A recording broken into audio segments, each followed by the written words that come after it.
এই যে আমরা অধিবাস করছি, এতক্ষণ ধরে নিজের দেহ ঘরটিকে সুন্দর সুচারুরূপে সুসজ্জিত করেছি, একটি ঘট ভগবানের চরণে স্থাপন করেছি। তো যদি এই স্থাপন করি তাহলে কি হবে বললেন, এজন্য এই ঘটের উপরে একটি ফল অর্থাৎ ডাব দেওয়া হয়। এটি তো একটি ফল, অর্থাৎ এই সকল কর্ম যদি তুমি করো তাহলে কি হবে না একটি প্রেম ফল পাবে, একটি প্রেম ফল পাবে। কি প্রেম ফল?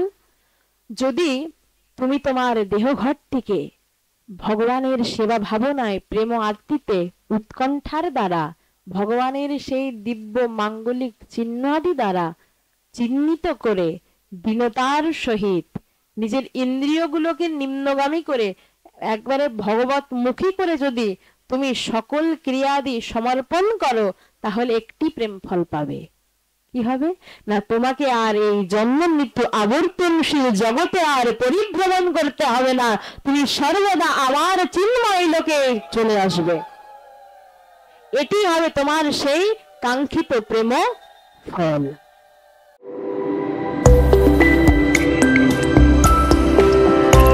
আপনারা দেখছেন হিন্দু টিভি ইউটিউব চ্যানেল।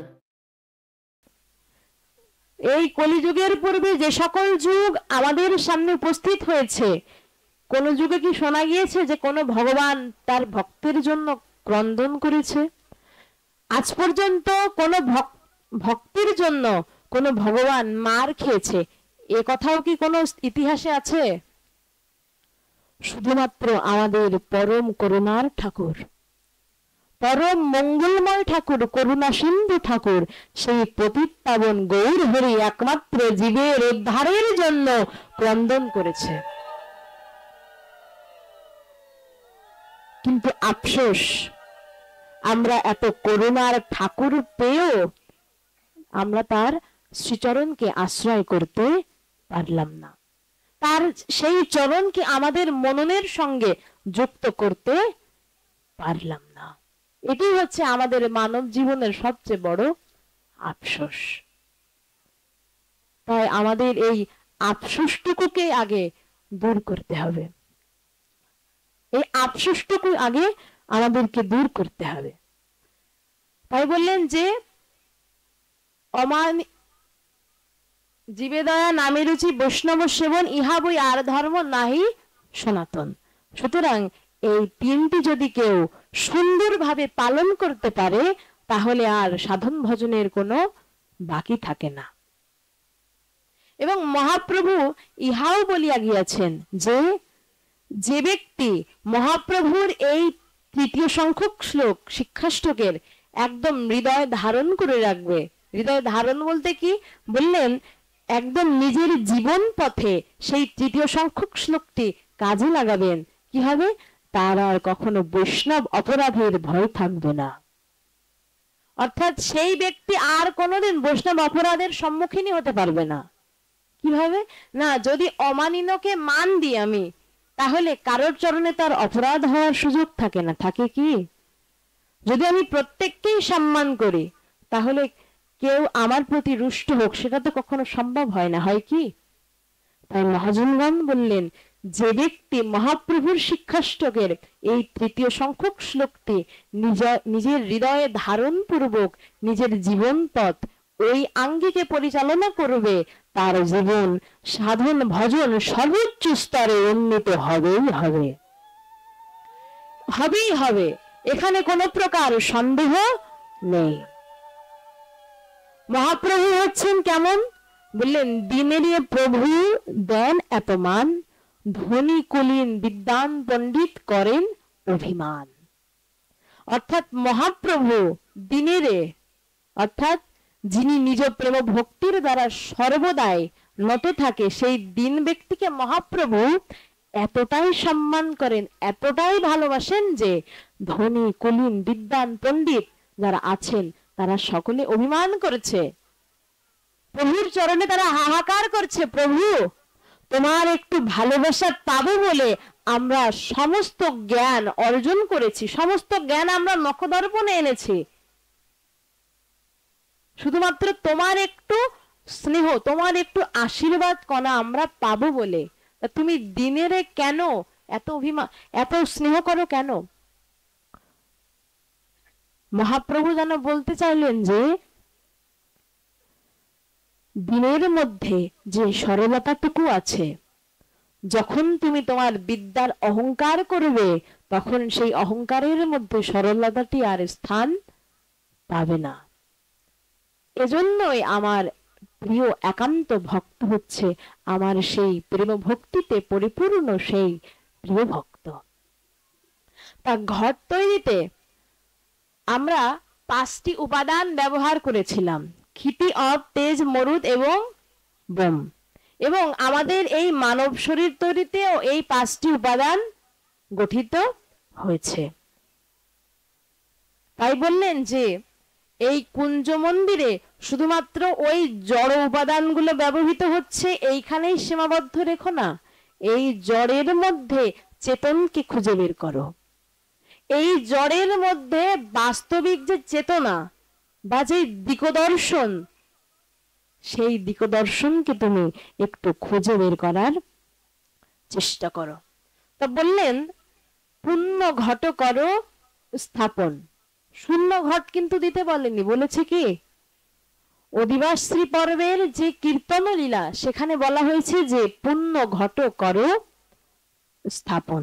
অর্থাৎ ঘরটি কিসে পরিপূর্ণ থাকবে? বললেন পুণ্যের দ্বারা। পুণ্য ঘট করো স্থাপন। তো ভগবান যেন বলতে চাইলেন যে ভগবানের জন্য অনুরাগ, প্রীতি, সেবা ভাবনা, প্রেম, আরতি এবং উৎকণ্ঠা দিয়ে তোমার দেহ ঘরটিকে পরিপূর্ণ করে এবার নিতাই গৌরীর চরণের কাছে এবার সংস্থাপন করে দাও। এই নিজের দেহ ঘরটিকে কি দিয়ে পরিপূর্ণ করতে বললেন? আমাদের যে দেহ ঘট, সেই দেহ ঘরটিকে কি দিয়ে পরিপূর্ণ করতে বললেন? ভগবানের জন্য প্রীতি, সেবা ভাবনা, উৎকণ্ঠা, প্রেম রস, এই সকল বস্তুগুলো দিয়ে নিজের দেহ ঘরটিকে পরিপূর্ণ করে সেই পুণ্য ঘর গৌর নিতাইয়ের চরণে স্থাপন করো। তাহলে বোঝা গেল তো? আচ্ছা, যখন আমরা সেই ঘরটি স্থাপন করি, অর্থাৎ সেই মৃত্তিকার ঘরটি যখন ভগবানের চরণে দিই, তা শুধু ঘর দিলে দাঁড়াই তো? শুধু ঘরটা এনে রেখে দিলাম, তা দাঁড়াবে তো? যে কয়দিন নাম চলবে। তো ওই ঘরটি সুন্দরভাবে যাতে ওইখানে দাঁড়িয়ে থাকে, তার জন্য কি করতে হয়? একটু কর্দমাক্ত, অর্থাৎ একটু কাদামাটি, একটু মাটির সাথে জল মিশ্রিত করে সেটি নরম করে ঘটের চারপাশ দিয়ে একটু লেপন করে দিতে হয়, তাই কি না? যাতে সেই কর্দমাক্ত মাটির সাহায্যে ঘরটি দাঁড়িয়ে থাকে। তো মহাপ্রভু যেন বোঝাতে চাইলেন যে তোমার দেহ ঘরটি সেবা ভাবনা, প্রেম, আরতি, উৎকণ্ঠা ইত্যাদি সকল কিছু দিয়ে যতই পূর্ণ করো না কেন, শুধু শুধু ওই ঘরটি এনে রেখে দিলে দাঁড়াবে না, স্থাপন হবে না। তাহলে কি করতে হবে?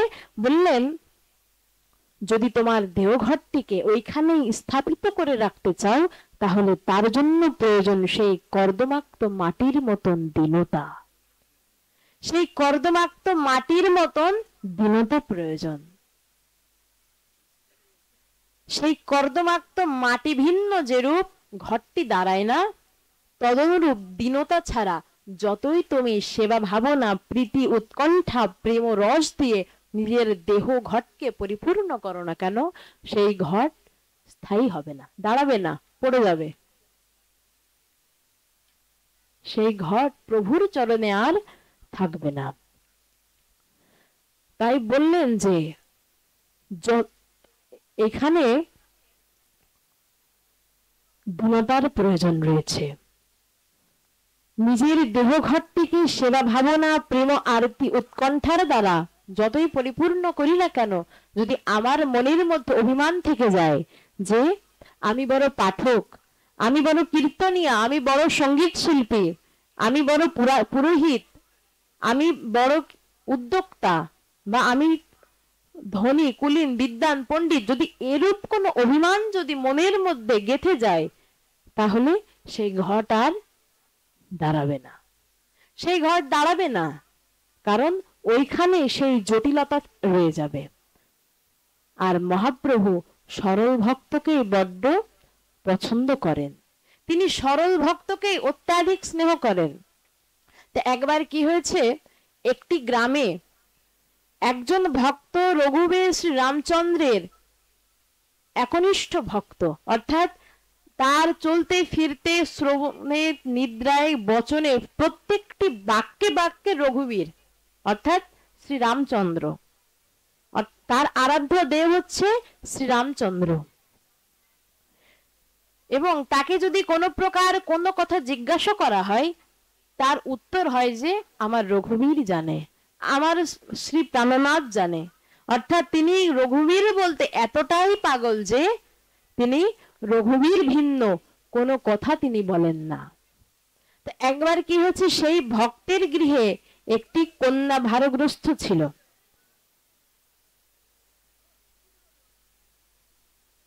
অর্থাৎ তার একটি বিবাহযোগ্য কন্যা গৃহে ছিল। এবং আমাদের সমাজে যদি একটি কন্যা বিবাহযোগ্য হয়ে যায়, তাহলে নানা প্রকার কটুবাক্য তার জন্য শুনতে হয়। তাই সকল লাঞ্ছনা বঞ্চনা থেকে মুক্ত হওয়ার জন্য সেই ভক্তের এখন লক্ষ্য হচ্ছে তার কন্যাকে বিবাহ দেওয়া।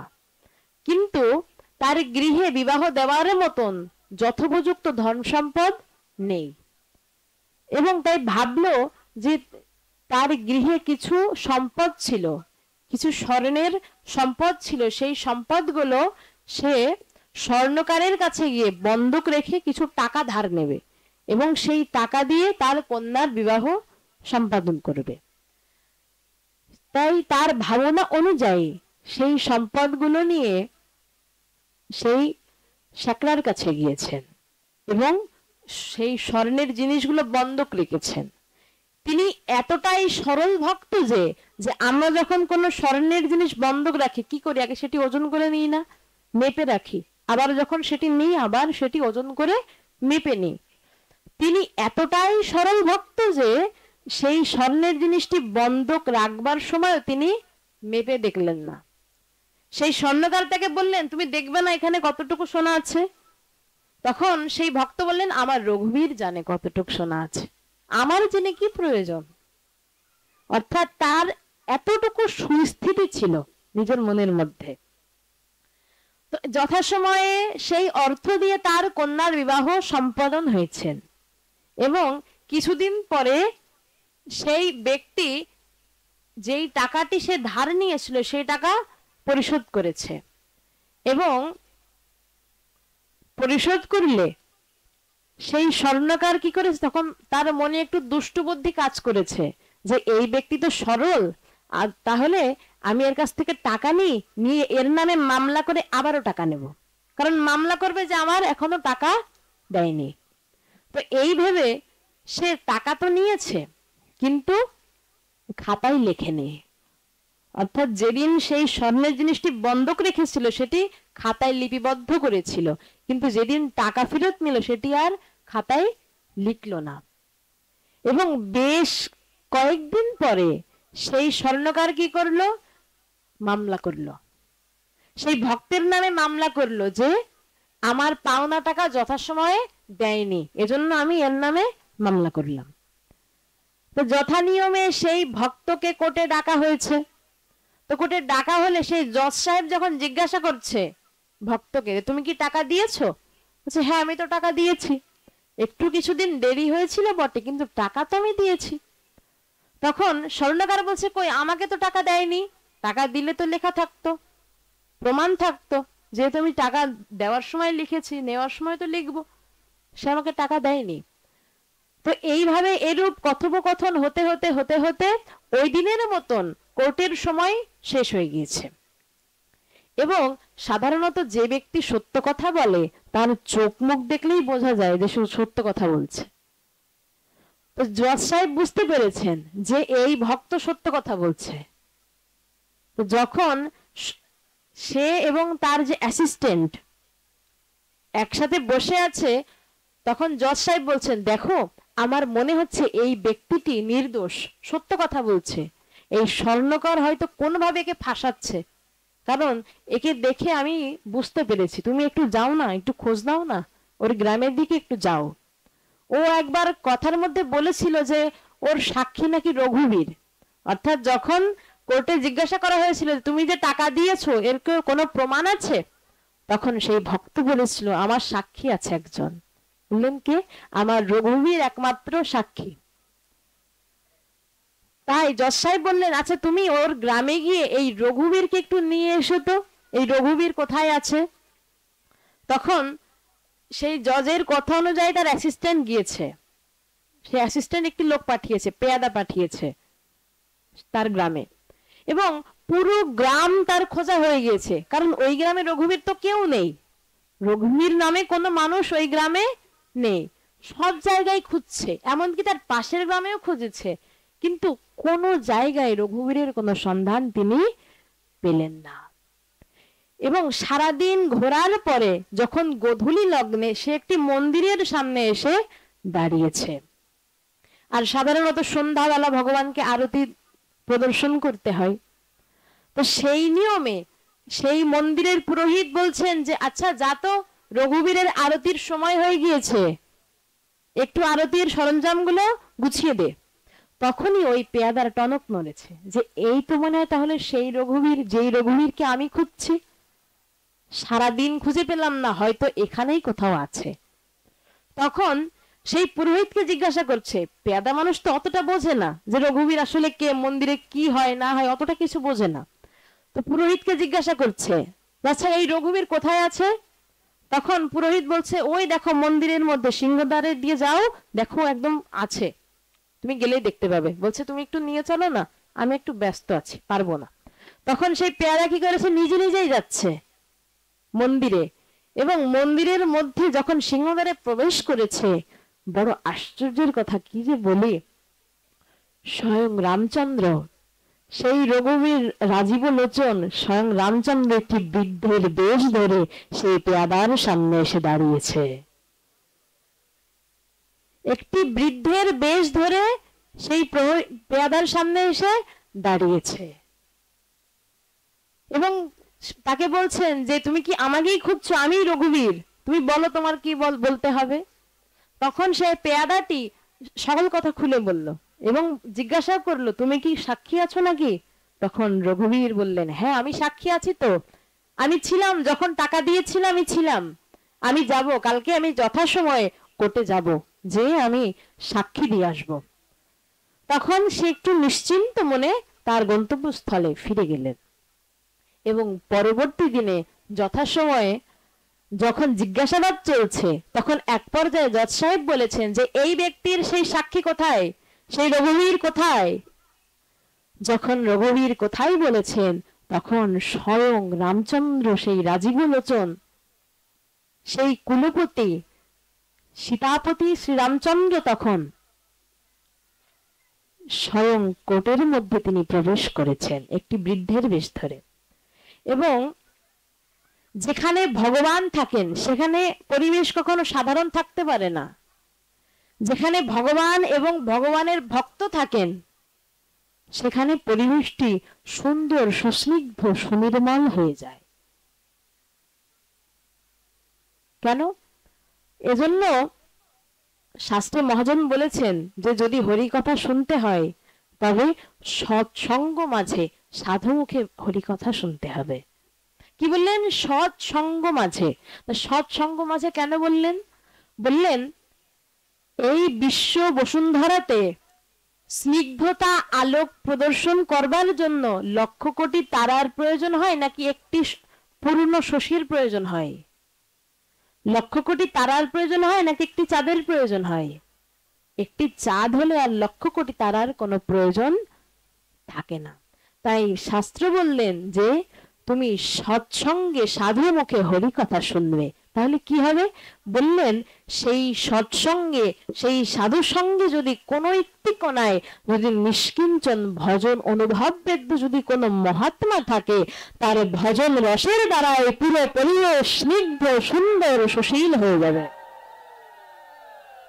এজন্য বলেছেন যে সৎসঙ্গে সাধু মুখে হরি কথা শ্রবণ করতে হবে।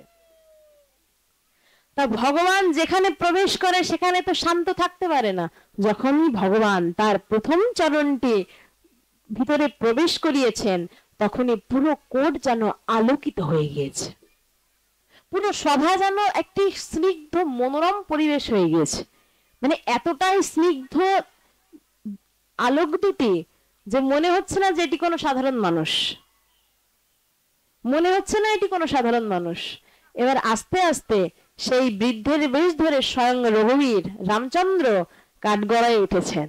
দেখুন, ভগবান তার ভক্তের জন্য কাঠগড়ায় উঠলেন।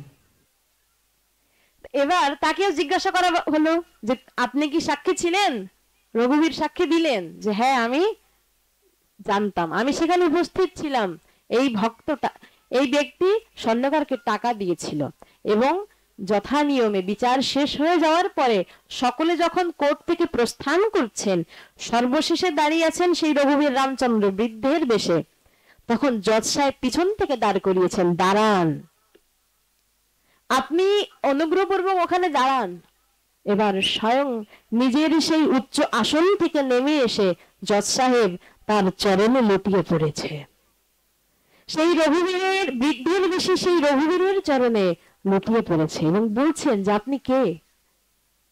আমি বুঝতে পেরেছি আপনি কোনো সাধারণ ব্যক্তি নন। আমি আপনার লক্ষণগুলো দেখে আমি বুঝতে পেরেছি আপনি কোনো সাধারণ ব্যক্তি নন। কৃপাপূর্বক আপনার সেই আপনার আসল যে রূপ, আসল যে মনোহর যে মূর্তি, সেটি আমাকে দর্শন করান। যখন এরূপ ভাবে অনুনয় বিনয় করছে, তখন সেই বৃদ্ধটি স্বয়ং তার সেই আসল দিব্য মূর্তিতে স্বয়ং শ্রী রামচন্দ্রের রূপ তাকে দর্শন করিয়েছেন। এবং যখনই দর্শন করিয়েছেন, ঠিক তখনই সেই জজ সেই রঘুবীরের চরণে নিজেকে সর্বত্র রূপে সমর্পণ করে দিলেন। এবং পরবর্তীতে এই জজ সাহেব বৃন্দাবনের ব্রজবিপিনের একজন সাধু মহাত্মা, উচ্চকোটির মহাত্মা বলে খ্যাত হলেন। সুতরাং আমাদের প্রভু সরল ভক্তের এতটাই কাঙাল। আমার পরমারাধ্য শ্রী গুরুদেব বলতেন যে যদি কেউ বৈষ্ণব হতে চাও, তাহলে তাকে প্রথমে সরল হতে হবে। সরলতাই বৈষ্ণবতা। কেননা মহাপ্রভু বলেছিলেন যে বৈষ্ণব হইতে মোর মনে বড় সাধ, ত্রিনাদপি শ্লোক হইতে পড়ে গেলাম বাদ। অর্থাৎ আমার মনে বড্ড ইচ্ছা ছিল যে আমি বৈষ্ণব হব, কিন্তু আমি এই ত্রিনাদপি শ্লোকের কাছেই হেরে গেলাম, আমি ত্রিনাদপি শ্লোক থেকে আমি বাদ পড়ে গেলাম। সুতরাং যদি মহাপ্রভুর এই শ্লোকটি আমরা নিজের জীবনে পালন না করতে পারি, তাহলে বৈষ্ণব হওয়া তো দূরের কথা, ভক্ত হওয়া তো পরের কথা, মানুষই আমরা হতে পারবো না। আমরা মানুষই হতে পারবো না। কারণ আমাদের সনাতন ধর্ম, অনেকে যারা আছে যে সেকুলার টাইপের, তারা বলে যে কিসের হিন্দু, কিসের অমক ধর্ম, কিসের তমক ধর্ম, আমি মানি না, আমি মানুষ, আমার কাছে সর্বোচ্চ ধর্ম হচ্ছে মনুষ্যত্ব। অনেকে বলে যারা সেকুলার। তাদের জন্য শাস্ত্র বলেছেন যে তোমাকে আলাদা করে আরেকটি ধর্ম তৈরি করতে হবে না। আমাদের সনাতন ধর্ম মনুষ্যত্ব শেখায়, আমাদের সনাতন ধর্ম মনুষ্যত্বের ধর্ম, তাই মনুষ্যত্বকে তোমাদের আলাদা করতে হবে না, সনাতন ধর্মকেই পালন করো, তবে মনুষ্যত্ব তুমি অটোমেটিক্যালি অর্জন করবে। তাই আমাদের উচিত মহাপ্রভুর আনিত, মহাপ্রভুর প্রণীত এই পথেই আমাদের হেঁটে চলা। তাই বললেন যে প্রথমে আমাদের সেই অভিমানটুকু, সেই পদ প্রতিষ্ঠার লালসাটুকু ত্যাগ করে আগে দীনতা হতে হবে, দিন হতে হবে, মহাপ্রভুর চরণে সমর্পিত হতে হবে। তা ঘটের উপরে দেখা যায় যে সেখানে আম্রপল্লব থাকে, থাকে না? ঘটের উপরে আম্রপল্লব, সেই অধিবাস শ্রীপর্বের কীর্তনের প্রয়ের মধ্যে বললেন যে আম্রপল্লব সারি সারি, প্রত্যেকটি ঘটের উপরে আম্রপল্লব থাকে। এবং সেই আম্রপল্লবের যেই আগাগুলা কোন দিকে নত থাকে, নিচ দিকে না উপর দিকে? সর্বদা নিচের দিকে। এবং সেই ঘরটির মধ্যে শুধুমাত্র কিন্তু আম্রপল্লবই থাকে না, তো কি থাকে বললেন, ঘটের মধ্যে ধান, দুর্বা, তারপরে একটি গামছা ইত্যাদি বিভিন্ন প্রকারের মাঙ্গলিক দ্রব্যাদি সেখানে প্রদান করা হয়। এবং দেখা যায় যে ঘটের বাইরে একটু তিলক দিয়ে একটু তিলক অঙ্কন করতে হয়, হয় না?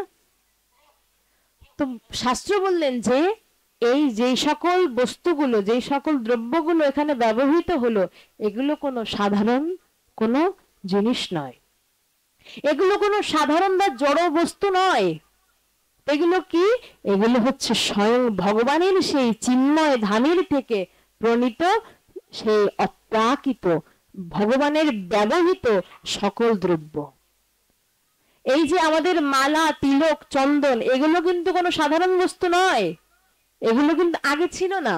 তো কখন এসেছে না, এগুলো একমাত্র মহাপ্রভুর সেই চিন্ময় ধামে, ভগবানের সেই চিন্ময় ধামে তার পার্ষদরা একমাত্র এই মাঙ্গলিক দ্রব্যগুলো ব্যবহার করেন। এবং আমাদের প্রতি কৃপা করবার নিমিত্তে সেগুলো এই বিশ্ব বসুন্ধরা মধ্যে মহাপ্রভু আমাদের করুণাময় ভগবান এখানে আনয়ন করেছে। তা বললেন যে তুমি তোমার দেহ ঘরটিকে প্রেম আরতিতে সেবা ভাবনার দ্বারা এবং দীনতার সহিত প্রতিষ্ঠিত করবে। এবং তার পরবর্তীতে কি করতে হবে বললেন, সেখানে একটু তিলক অঙ্কন করতে হবে, তিলক, মালা, চন্দন ইত্যাদিও তোমার দেহ ঘরকে সুসজ্জিত করবে। কেন করব বললেন, যজ্ঞ, দানং, তপো, হোম, শ্রদ্ধায়, পিতৃতর্পণম ব্যর্থ ভবতি তৎসর্বমূর্ধ পুণ্যম বিনা কৃতম। অর্থাৎ বললেন, কোন ব্যক্তি দান, ধ্যান, যজ্ঞ, কর্ম, পিতৃতর্পণ, অগ্নিহোত্র যাই করুক না কেন, বেদপাঠ ইত্যাদি সকল শাস্ত্র অধ্যয়ন করুক না কেন, যদি সে তিলক মালা পরিধান না করে, তাহলে সব শ্রমহি কেবলম, সব নিষ্ফল হয়ে যাবে। যদি কোনো ব্যক্তি এই তিলক, মালা, চন্দন ইত্যাদি পরিধান ব্যতীত, ইত্যাদি ব্যবহার ব্যতীত যদি কোনো শুভকর্ম করে, তবে সেই শুভকর্ম নিষ্ফল হয়ে যাবে। এটি আমার মুখের ভাষা নয়, এটি শাস্ত্র বললেন, শাস্ত্র সিদ্ধান্ত দিলেন। তাই আমরা কি কখনো চাইবো আমাদের সেই পুণ্যকর্ম, শুভকর্মগুলো সহজে নিষ্ফল হয়ে যাক? চাইবো কি? তাই সেগুলো সেই সুসংরক্ষিত রাখতে কি প্রয়োজন? তিলক, মালা, চন্দন ইত্যাদি পরিধান করা, নিজের দেহ ঘরটিকে এই দিব্য চিহ্ন দ্বারা অঙ্কিত করা, সুসজ্জিত করা, নতুবা হবে না। আমরা আমাদের এই জড়দেহ প্রসাধনী, জড়দেহ পরিচর্যার জন্য বিভিন্ন প্রকার প্রসাধনী ব্যবহার করি, করি না? সাবান, সোনো, অনেক কিছু কিন্তু আমরা ব্যবহার করি, কিন্তু আমার ভিতরের যে সত্তা, আমার ভিতরের যে চিন্ময় সত্তা, সেই চিন্ময় সত্তার পরিচর্যা কখনো করেছি? আমার দেহ তো নশ্বর, কিন্তু আমি তো বিনশ্বর, আমি তো শাশ্বত, আমি তো চিরন্তন, সবসময় থাকবো। তো সেই চিরন্তন যে সত্তা, সেই সত্তাকে কি কখনো রক্ষা করবার জন্য কোনো কর্ম করেছি আমি আমার জীবনে? সুতরাং আমার এই দেহ পরিচর্যার পাশাপাশি আগে আমার পরিচর্যা করতে হবে। আমার মানে একান্তই আমার, আমার দেহের না, আমার। স্বামী বিবেকানন্দ বলেছিলেন যে একজন ব্যক্তির তার সারা জীবনের, তার সারা দিনের নিত্য কর্মের মধ্যে তার নিজের জন্য একটু সময় বের করা প্রয়োজন। কেন বলেছিলেন কথাটি? বললেন নিজের জন্য সময় রাখা প্রয়োজন এজন্যই যে সেই সময়টুকুতে সে তার আত্মশোধন করবে। সে তার আত্মশোধন কিভাবে করবে? না, সেই সময়টিতে সে ভাববে যে সারাদিনে সে কি কি কর্ম করেছে এবং সেই কর্মের মধ্যে ভালো কয়টি খারাপ কয়টি, ভালো কর্মের ফলে তার কি হবে এবং খারাপ কর্মের ফলে তার কি হবে। সে আদৌ সৎ থাকতে পারলো তো? অন্যের কোনো ক্ষতি করে ফেললো না তো? নিজের আত্মসংশোধন করতে হবে। এজন্য স্বামী বিবেকানন্দ বলেছিলেন যে নিত্য কর্মের মধ্যে নিজের জন্য সময় রাখো। অর্থাৎ সারা জীবনই তো তুমি অন্যের জন্য সময় ব্যয় করলে, নিজের জন্য কি করলে? তাই এবার আমাদের উচিত সেই চিন্ময় সত্তার পরিচর্যা করা। তাই বললেন যে ঊর্ধ্বপুণ্ড ধর্মরূপ ম্রিয়তে যত্র কুত্রচিৎ স্বপাক ওপি বিমানস্থ মম লোকে মহিয়তে। তা আমি যদি এই তিলকমালা ব্যবহার না করি তাহলে কি হবে? বললেন সেই ফলাফল আমরা দেখেছি কোথায়? সেই ফলাফল দেখেছি আমরা, যমরাজ নিজেই বলেছিল, যমরাজ নিজেই তাহা বলেছিল। যমরাজ বলেছেন যে যে ব্যক্তি এই সমগ্র মানবকুল ভগবানের চরণে তুলসী অর্পণের জন্য একটি হস্ত পেয়েছে, কিন্তু এই হস্ত পাওয়া সত্ত্বেও যে ব্যক্তি কোনোদিনও ভগবানের চরণে একটি মাত্র তুলসী অর্পণ করেনি, সেই ব্যক্তিকে তোমরা নরকে নিয়ে আসবে। তার দূতগুলোকে বলেছিল। আরো কি বলেছিল? যে এই মানব জাতি ভগবানের শ্রীমূর্তি দর্শনের জন্য তারা নয়ন পেয়েছিল। যে ব্যক্তি একটি সুন্দর নয়ন পাওয়া সত্ত্বেও ভগবান দর্শনের জন্য কোনোদিন মন্দিরে চোখ মেলেনি, সেই ব্যক্তিকে তোমরা নরকে নিয়ে আসবে। তারা একটি পরিপূর্ণ দেহ পেয়েছিল, এই দেহ পাওয়া সত্ত্বেও যে ভগবত ধামে যায়নি, ভগবান দর্শনের জন্য মন্দিরে গমন করেনি, সেই ব্যক্তিকে তোমরা নরকে নিয়ে আসবে। তাহলে যমদূতগণ জিজ্ঞাসা করছে তাহলে কাকে কাকে আনবো না? বললেন যে ব্যক্তি তার সারা জীবনের মধ্যে অন্তত একবার হলেও হরি বলে যার হৃদয় বিগলিত হয়েছে, তাকে তোমরা কখনো এখানে আনবে না, তাকে তোমরা কখনো এই নরকে আনবে না। সে আমারও পূজনীয়।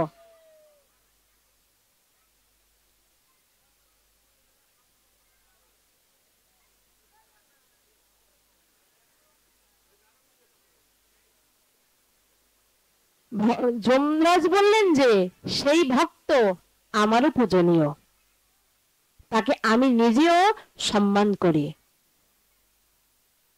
শাস্ত্রী বললেন যে আত্মা রামস্য মোনায়া নির্গন্থ অপরিক্রমে কুর্বন্তা ঐতিং ভক্তি মিত্তু স্তত গুণা হরি। বললেন এই সব রহ কৃষ্ণ চরণ সম্বন্ধে আত্মারামের মন হরে তুলসীর গন্ধে। অর্থাৎ আত্মারামকে, আত্মারাম বলতে এখানে ভগবানকে বোঝানো হচ্ছে। বলেন আত্মারামের মন হরে কিসের গন্ধে? তুলসীর গন্ধে।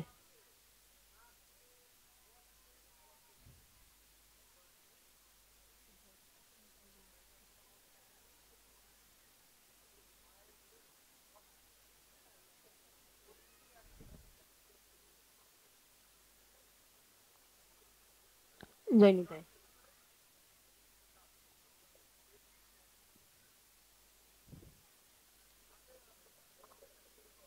শ্রী গুরু প্রেমানন্দ নিতাই গৌর হরি বল। বললেন তা আমরা আমাদের এই দেহে মালা কেন ধারণ করব? কোনো কারণ আছে? তুলসী মালা কেন ধারণ করব? তো ভগবানের সামনে যখন আমরা কোনো নৈবেদ্য অর্পণ করি, তাই না? নৈবেদ্য বলতে কি? ভগবানের সেবার উদ্দেশ্যে, আমরা ভগবানের ভোজনের উদ্দেশ্যে যেই দ্রব্যটি ভগবানকে অর্পণ করি, যেই নৈবেদ্যটি, তো ভগবানের সামনে সেই নৈবেদ্যতে পরিণত হওয়ার পিছনে প্রধান কোন কারণটা আমরা জানি? একটি দ্রব্য তখনই নৈবেদ্যে পরিণত হয় যখন সেই দ্রব্যে একটি তুলসী পত্র থাকে। একটি সাধারণ একটি ফল এনে যদি এখানে রাখি সেটা কিন্তু নৈবেদ্য হবে না, কারণ সেটি ভগবানের ভোজনের উপযুক্ত নয়। এবং যখনই একটি তুলসী পত্র ভক্তি সহকারে সেই কোন দ্রব্যের পরে আমি রাখবো, তখন সেটি নৈবেদ্যতে পরিণত হবে। ঠিক তদ্রূপ আমাদের লক্ষ্য কি? আমাদের লক্ষ্য হচ্ছে আমাদের এই দেহরূপ ঘটকে যাতে ভগবান গ্রহণ করে, তাই তো? আমাদের এই দেহরূপ, এই দেহটাকে আমাদের নৈবেদ্য করে তুলতে হবে। তাহলে এই দেহটাকে নৈবেদ্য করে তুলতে হলে কি প্রয়োজন? তুলসীর মালা ধারণ করা। যতক্ষণ না পর্যন্ত তুলসী না ধারণ করব, ততক্ষণ পর্যন্ত এই দেহটি নৈবেদ্যে পরিণত হবে না। আর যদি নৈবেদ্যে পরিণত না হয়, ভগবান কি গ্রহণ করবেন? আমরা কীর্তন করি বটে যে এসো হে গৌরাঙ্গ নবদ্বীপ ছেড়ে আমারও হৃদয় মাঝে, করি না কীর্তন? অনেকে কীর্তনের মধ্যে আখর দেয় যে এসো হে গৌরাঙ্গ নদিয়া ছেড়ে আমারও হৃদয় মাঝারে, করে কিনা? তা আমরা গৌরাঙ্গ মহাপ্রভুর বিশেষণে দেখেছি যে নবদ্বীপ চন্দ্র বলে না গৌরাঙ্গ মহাপ্রভুকে? নবদ্বীপ বিহারী, নবদ্বীপ চন্দ্র, নদিয়া বিহারী, নদিয়া নন্দ আনন্দ কন্দ বলে না? অর্থাৎ মহাপ্রভুর সবসময় যেখানে বিচরণ হয় সেটি কোথায়? নবদ্বীপ না?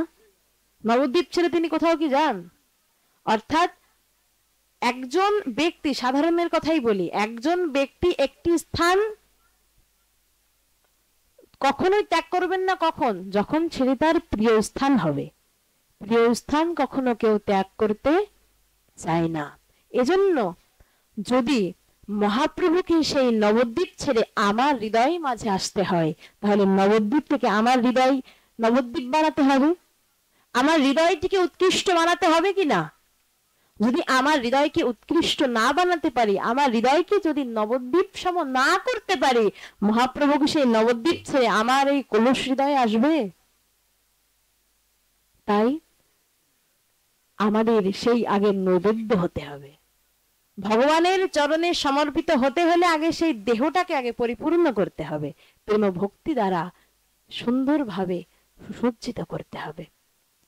তাই বললেন যার কপালে তিলক এবং কণ্ঠী নাই, তার সব বৃথা। তাই বললেন যে ঘটের উপরে আম্রপল্লব কেন দেওয়া হয়েছে, এবং সেই আম্রপল্লবের সেই দিকগুলো আবার নিচমুখী কেন, নিম্নগামী কেন? ঊর্ধ্বমুখী হতে পারতো, উল্টো করেও দেওয়া যাইতে পারতো, নিম্নগামী কেন? বললেন কাল তো অধিবাস, তা ভক্ত তুমি একটি কাজ করো, কি না, তোমার ওই দেহঘটের উপরে, তোমার দেহঘটের উপরে তোমার সকল ইন্দ্রিয় অর্থাৎ জ্ঞানেন্দ্রিয়, কর্মেন্দ্রিয়, মনগুলো, সকল ইন্দ্রিয়গুলো অর্পণ করে দাও। তোমার ইন্দ্রিয়গুলো তোমার দেহঘটের উপরে সম্পূর্ণরূপে অর্পণ করে দাও। তো সেই ইন্দ্রিয়ের দিকগুলো অভিমুখী হবে কোন দিক? নিম্নগামী না ঊর্ধ্বগামী? নিম্নগামী। অর্থাৎ ভগবান যেন বোঝাতে চাইলেন যে তোমার ইন্দ্রিয়গুলো, জ্ঞানেন্দ্রিয়, কর্মেন্দ্রিয়গুলো সর্বদা নিম্নগামী। অর্থাৎ ইন্দ্রিয়গুলোর ইচ্ছা যেন এরূপ হয় যে নিতাই গৌরের সেবা করব, নিতাই গৌরের চরণই হবে আমাদের একমাত্র লক্ষ্য। তোমার ইন্দ্রিয়গুলো যেন এইরূপ লক্ষ্যের সম্মুখীন হয়। এজন্য ঘটের উপরে আম্রপল্লবগুলো নিম্নগামী হিসাবে দেওয়া হয়। এজন্যই সেই আম্রপল্লবের দিকগুলো নিচের দিকে থাকে। এবং দেখা যায় যে ওই ঘটের উপরে একটি ডাব দেওয়া হয়, তাই না? সেখানে একটি কচি ডাব দেওয়া হয়। তা কখনো ওইখানে কি অনেক পাকা নারকেল বা কোনো ঝুনো নারকেল কি কেউ দেয় ওইখানে? সেখানে প্রধানত নিয়ম হচ্ছে একটি ডাব, তাই না? তা ডাব কেন দিব? বললেন ভগবান বলছেন যে তোমার ভজন সাধনের সময়কাল কখন, সেই উত্তরটি আমরা এখন পাবো। তোমার ভজন সাধনের সময়কাল কখন, সেই উত্তরটি ভগবান আমাদেরকে দিয়েছেন। তো এই ডাব কখন হয়, পেকে গেলে নাকি সেই যৌবন অবস্থায়? যখন সেই ভরা যৌবন থাকে তখন সেটি ডাবে পরিপূর্ণ হয়ে যায়। তাই ভগবান বলতে চাইলেন যে তুমি বৃদ্ধ বয়সে আমার চরণকে স্মরণ করবে, আমার চরণ আশ্রয় করবে বলে ভজন সাধনকে থামিয়ে রেখো না, বিলম্বিত করো না, তাহলে তুমিই বিলম্বিত হয়ে যাবে, তুমিই থেমে যাবে। কারণ আদৌ তোমার সেই বৃদ্ধ সময় আসবে কিনা সেই বিষয়ে কোনো সুনিশ্চয়তা তোমার কাছে কিন্তু নাই। তাই হরি ভজনের সময় কাল না, বৃদ্ধ বয়সও না, তাহলে কখন? বললেন আজ না, এখন। এখন থেকেই তুমি হরি ভজন শুরু করো, এখন থেকে তুমি আমার চরণে নিজেকে সর্বাত্ম রূপে সমর্পণ করে দাও। যদি দাও তাহলে কি হবে? বললেন এই যে আমরা অধিবাস করছি, এতক্ষণ ধরে নিজের দেহ ঘরটিকে সুন্দর সুচারু রূপে সুসজ্জিত করেছি, একটি ঘট ভগবানের চরণে স্থাপনও করেছি। তো যদি এই স্থাপন করি তাহলে কি হবে? বললেন এজন্য এই ঘটের উপরে একটি ফল অর্থাৎ ডাব দেওয়া হয়। এটি তো একটি ফল, অর্থাৎ এই সকল কর্ম যদি তুমি করো তাহলে কি হবে না, একটি প্রেম ফল পাবে, একটি প্রেম ফল পাবে। কি প্রেম ফল? যদি তুমি তোমার দেহ ঘরটিকে ভগবানের সেবা ভাবনায়, প্রেম আরতিতে, উৎকণ্ঠার দ্বারা, ভগবানের সেই দিব্য মাঙ্গলিক চিহ্ন আদি দ্বারা চিহ্নিত করে দীনতার সহিত নিজের ইন্দ্রিয়গুলোকে নিম্নগামী করে একবারে ভগবত মুখী করে যদি তুমি সকল ক্রিয়াদি সমর্পণ করো তাহলে একটি প্রেম ফল পাবে। কি হবে না, তোমাকে আর এই জন্ম মৃত্যু আবর্তনশীল জগতে আর পরিভ্রমণ করতে হবে না, তুমি সর্বদা আমার চিন্ময় লোকে চলে আসবে। এটি হবে তোমার সেই কাঙ্ক্ষিত প্রেম ফল, এটি তোমার সেই কাঙ্ক্ষিত প্রেম ফল। এটি হচ্ছে মোটামুটি একটি অধিবাস তত্ত্ব কথা। সুতরাং আমরা অধিবাস করি বটে, কিন্তু অধিবাস শুধুমাত্র সেই পুরোহিত আচার্য তিনি করছেন, আমরা আমাদের মতন আমাদের কাজ করে চলে যাচ্ছি, এটি যদি আমরা ভেবে থাকি বড্ড ভুল হয়ে যাবে। কারণ সেখানে প্রতীকী অর্থে একজন আচার্য সেবা কাজ করছেন, তিনি আমাদেরকে যেন দিক নির্দেশনা দিচ্ছেন, কিন্তু আমাদের মনের মধ্যে একটি এইভাবে কুঞ্জ মন্দির স্থাপন করতে হবে। আমাদের মনের মধ্যে কুঞ্জ মন্দির স্থাপন করে সেখানে নবদ্বীপকে আনতে হবে, অর্থাৎ সেখানে আচার্য যেভাবে অধিবাস সম্পন্ন করবে আমার হৃদয়ের মধ্যেও স্মরণে মননে চিন্তনে তদনুরূপ ভাবে অধিবাস করতে হবে। যদি এরূপে প্রত্যেক ভক্ত যদি নিজের হৃদয় মাঝারে অধিবাস করতে পারে তবে সম্পূর্ণরূপে এই অনুষ্ঠানের বা অধিবাসের লীলা কথা সম্পূর্ণরূপে প্রকাশিত হয়। এটি হচ্ছে অধিবাস। শুধুমাত্র পুরোহিত আচার্য অধিবাস করবে, বাকি সবাই আমরা আমাদের মতন চলে যাব, এটি অধিবাস নয়। সকলে মিলে সম্মিলিতভাবে করতে হবে।